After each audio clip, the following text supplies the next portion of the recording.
Supreme court में board की तरफ से सॉलिसिटर जनरल तुषार मेहता की तरफ से दी गई जानकारी। सीबीएसई ने 1 जुलाई से 15 जुलाई के बीच होने वाली 10वीं और 12वीं की बोर्ड परीक्षा रद्द कर दी।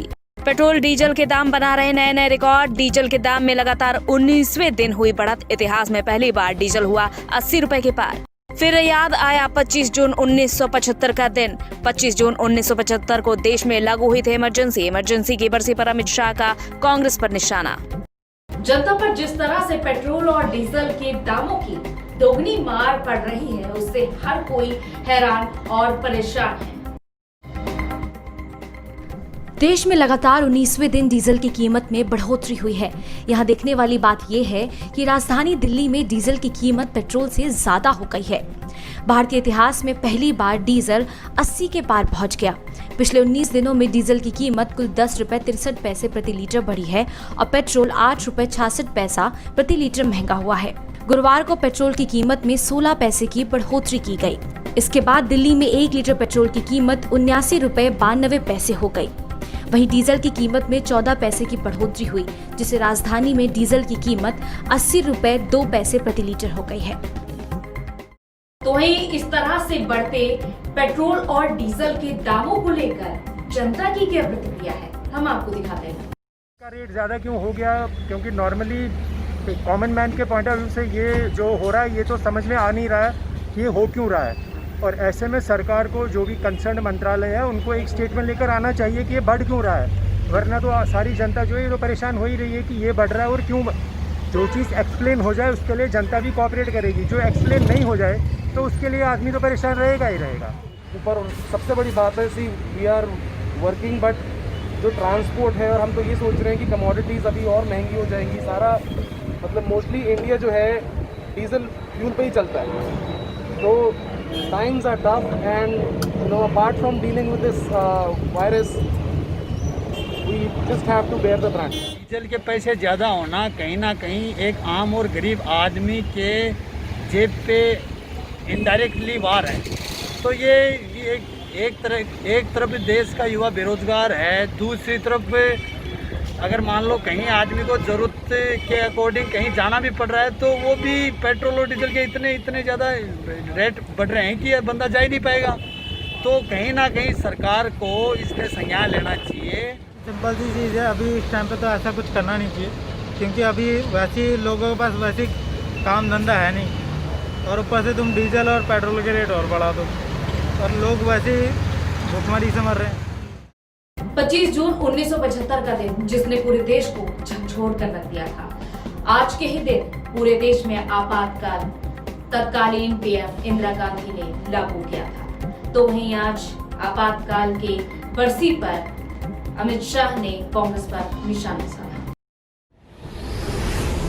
देश के इतिहास में 25 जून की तारीख एक विवादास्पद फैसले के लिए याद की जाती है। तत्कालीन प्रधानमंत्री इंदिरा गांधी ने 25 जून 1975 को ही देश में आपातकाल लागू किया था। इसके तहत सरकार का विरोध करने वाले तमाम नेताओं को जेल में ठूस दिया गया था और सख्त कानून लागू करते हुए आम लोगों के अधिकार को सीमित किया गया था। आपातकाल यानी इमरजेंसी को स्वतंत्र भारत के इतिहास का सबसे विवादास्पद और गैर लोकतांत्रिक फैसला माना जाता है और तत्कालीन पीएम इंदिरा गांधी को इसकी कीमत बाद में लोकसभा चुनाव में मिली हार के साथ चुकानी पड़ी थी।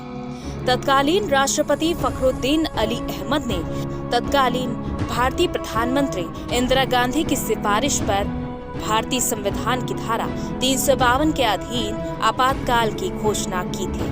इमरजेंसी को आज 45 साल हो गए। इस मौके पर बीजेपी नेता और केंद्रीय गृह मंत्री अमित शाह ने कई ट्वीट कर कांग्रेस पार्टी पर निशाना साधा। अमित शाह ने अपने ट्वीट में लिखा, इस दिन 45 साल पहले सत्ता की खातिर एक परिवार के लालच ने आपातकाल लागू कर दिया था। रातों रात देश को जेल में तब्दील कर दिया गया था।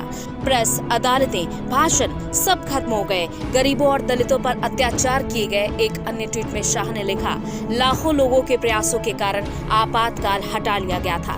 भारत में लोकतंत्र बहाल हो गया था, लेकिन ये कांग्रेस में गैर मौजूद रहा। परिवार के हित, पार्टी और राष्ट्रीय हितों पर हावी थे। ये खेदजनक स्थिति आज की कांग्रेस में भी पनपती है। शाह यही नहीं रुके, उन्होंने 2 और ट्वीट कर लिखा। CWC की हालिया बैठक के दौरान वरिष्ठ सदस्यों और छोटे सदस्यों ने कुछ मुद्दों को उठाया, लेकिन उनका मुंह बंद कर दिया गया।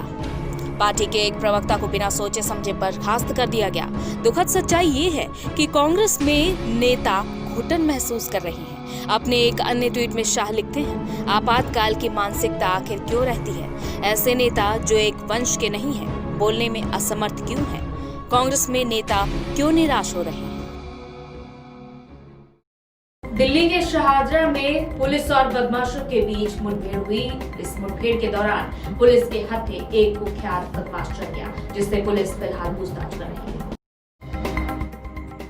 शाहदरा जिला पुलिस की टीम ने सीमापुरी इलाके में एनकाउंटर के बाद एक कुख्यात बदमाश को गिरफ्तार किया है। इस मुठभेड़ में बदमाश पुलिस की गोली लगने से घायल हो गया है। पुलिस स्टेशन जो कि बिल्कुल यूपी बॉर्डर और दिल्ली का बॉर्डर है, वहाँ पे लगता है। तो हमारी वहाँ पे काफ़ी सारी पिकेट्स और मोटरसाइकिल पेट्रोल्स की काफ़ी इफेक्टिव पेट्रोलिंग होती है। उसी दौरान पे स्टाफ को एक इन्फॉर्मेशन मिली कि कोई क्रिमिनल है जो कि मोटरसाइकिल पे घूम रहा है और रॉबरी और स्नैचिंग की वारदात में शामिल रहता है। ये इन्फॉर्मेशन जैसे ही SHO हरीश कुमार से शेयर की गई, इमीडिएटली स्टाफ को स्ट्रेंथन किया गया और पिकेट्स को और स्ट्रॉन्ग किया गया और साथ ही साथ चेकिंग को काफ़ी सख्त कर दिया गया। जिस समय पे एक वाइट अपाची आते हुए दिखाई दी तो स्टाफ ने जो पिकेट पे खड़ा हुआ था उसने रोकने की कोशिश करी, तो मोटरसाइकिल राइडर इमीडिएटली वापस मुड़ के भागने लगा। जब पुलिस ने थोड़ी और सख्ती करके रोकने की कोशिश करी तो इमीडिएटली क्रिमिनल ने सीधा पुलिस की तरफ 3 राउंड्स फायर करे। पुलिस ने भी रिटेलिएटरी फायरिंग करते हुए फायर करा और उसमें से एक बुलेट जो है क्रिमिनल के पैर पे लगी, जिसको बाद में अनीश बाबू के नाम से आइडेंटिफाई किया गया, जो कि एक नोन क्रिमिनल है, काफ़ी सारी स्नैचिंग और रॉबरी की वारदात में शामिल रहता है। इससे का एक पिस्टल, 4 राउंड्स और एक गोल्ड चेन रिकवर हुई है और इससे हमारे सीधे सीधे विवेक विहार, MS पार्क और सीमापुरी के काफ़ी सारे केसेस में इन्वॉल्वमेंट इसने अपनी कबूल करी। और शुरुआती जानकारी के मुताबिक शाहदरा जिला पुलिस की टीम सीमापुरी इलाके में चेकिंग कर रही थी। इस दौरान बाइक सवार को पुलिस ने रुकने का इशारा किया, जिस पर बाइक सवार ने पुलिसकर्मी पर गोली चला दी। पुलिसकर्मी बाल बाल बच गए। जवाबी कार्रवाई करते हुए पुलिसकर्मी ने भी गोली चला दी। पुलिस की फायरिंग में बदमाश के पैर में गोली लग गई और पुलिस ने उसे पकड़ लिया। पूछताछ में बदमाश की पहचान बाबू के रूप में हुई है। उसके खिलाफ कई आपराधिक मामले दर्ज हैं। फिलहाल पुलिस उससे पूछताछ करने में जुटी हुई है। दिल्ली में जिस तरह से कोरोना के मामले बढ़ते जा रहे हैं और अस्पतालों में बेड की सुविधा नहीं है, इसको देखते हुए एक हाउसिंग सोसाइटी ने अपार्टमेंट के ऑफिस हॉल को आइसोलेशन सेंटर में तब्दील कर दिया है। ये पूरी रिपोर्ट है। दिल्ली में बढ़ते कोविड-19 मामलों के मद्देनजर अब शहर की हाउसिंग सोसाइटी ने हल्के लक्षणों वाले रोगियों के लिए अपने स्वयं के आइसोलेशन सेंटर स्थापित किए हैं, ताकि घातक बीमारी के प्रसार का मुकाबला किया जा सके। फेडरेशन ऑफ CGHS द्वारका की पहल से एक अपार्टमेंट के ऑफिस हॉल को 6 बेड और 4 बेड के आइसोलेशन सेंटर में बदल दिया गया है। वहीं SDM चंद्रशेखर ने कहा कि किसी भी चिकित्सा आपातकाल को पूरा करने के लिए हम डॉक्टरों को तुरंत कॉल करेंगे और आगे की आवश्यक कार्रवाई करेंगे। जो डॉक्टर्स हैं वो उसको प्रोवाइड करवा रहे हैं और किसी भी इमरजेंसी की मेडिकल इमरजेंसी को मीट आउट करने के लिए हमारे डॉक्टर्स ऑन कॉल बेसिस उनके अवेलेबल रहेंगे। हमारे और अगर कोई कंडीशंस क्रिटिकल होती है तो उनको हॉस्पिटल्स वगैरह में शिफ्ट भी करेंगे। तो जो सर आसपास की जो सोसाइटी के जैसे लोग हैं तो उनको कोई ऑब्जेक्शन वगैरह तो नहीं है क्या? नहीं, इस तरह का कोई ऑब्जेक्शन नहीं है, रादर वो बहुत अप्रिशिएट कर रहे हैं and they are cooperating with us. अलगाव केंद्र स्थापित करने का काम निजी अस्पतालों में मोटी फीस और अस्पतालों में बेड की अनुपलब्धता के बाद शुरू हुआ। आज की डेट में संक्रमण बहुत तेज़ी से बढ़ रहा है, बेड्स की अवेलेबिलिटी कम होती जा रही है, प्राइवेट हॉस्पिटल्स में भी बहुत सारी प्रॉब्लम्स आ रही हैं बिलिंग को लेकर के, बेड्स अवेलेबिलिटीज़ को लेकर के। सो द्वारका फेडरेशन के साथ रेजिडेंशियल सोसाइटी ने मिल करके ये एक आइसोलेशन सेंटर बनाया, जिसका उद्घाटन DM साहब, SDM साहब ने आकर के यहाँ पे किया, साथ में भाजपा के हमारे प्रदेश के स्टेट प्रेसिडेंट साहब भी आए हुए थे। हाउसिंग सोसाइटी की ओर से की गई ये पहल काफी सराहनीय है, जहां इस आइसोलेशन सेंटर में मरीजों की हर सुविधा का खास ख्याल रखा गया है।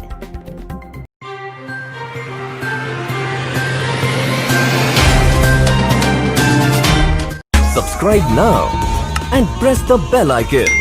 Never miss an update.